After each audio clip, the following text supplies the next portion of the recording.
recreational drug users to a... Thank you very much, Mr Chair. I almost don't know where to start after that. I thought that was a member standing up to try and give a speech without any rhetoric, but we've had dope-smoking criminals, apart from any other factors, and a whole lot of trying to say that the Labor Party is scaremongering about this bill. What we're trying to do is actually point out that this bill is absolutely ridiculous, that it is not what the government energy should be focused on. What the government's energy should be focused on is job creation and supporting an economy that provides jobs for people to go to.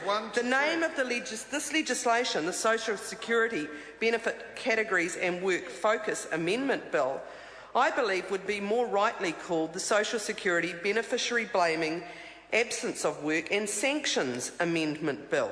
The component parts of this legislation are basically there with some underlying assumptions, and I think the last member was right there in the old beneficiary blaming or beneficiary bashing. We've had them smoking dope, we've had all the criminals, even though earlier in the member's speech he did note that the people who were on social security who weren't looking for work was actually a very small percentage, and we'd all agree there are probably some people like that.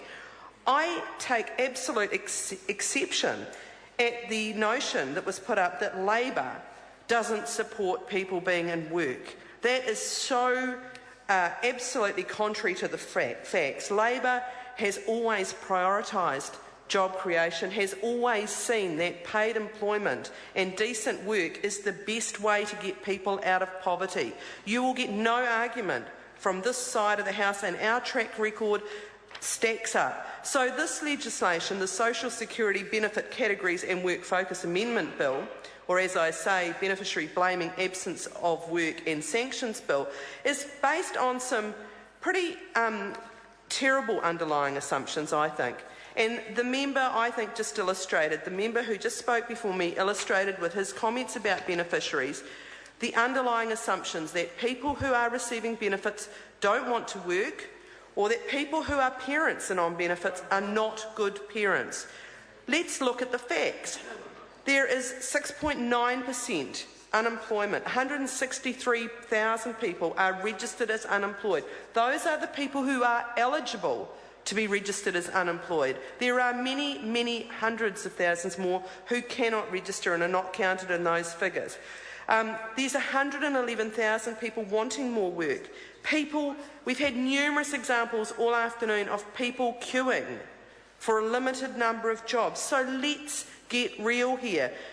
Earlier today there was comments about 16,000 jobs on Seek.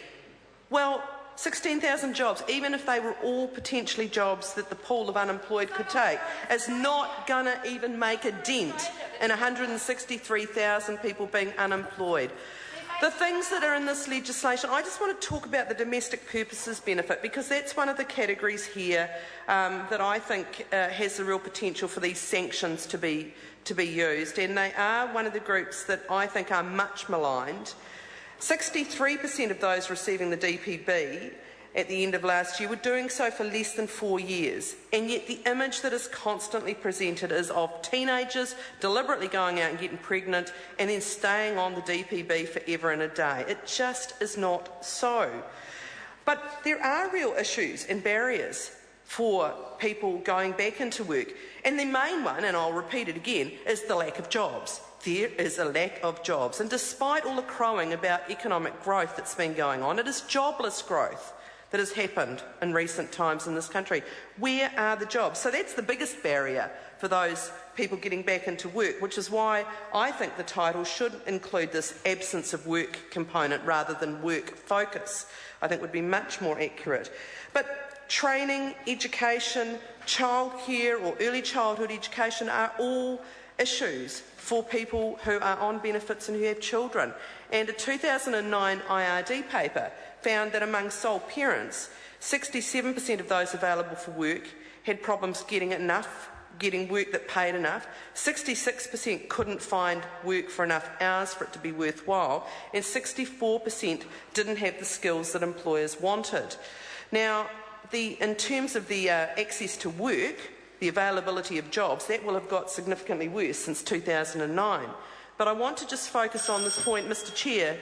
Claire Curran. Mr Chair,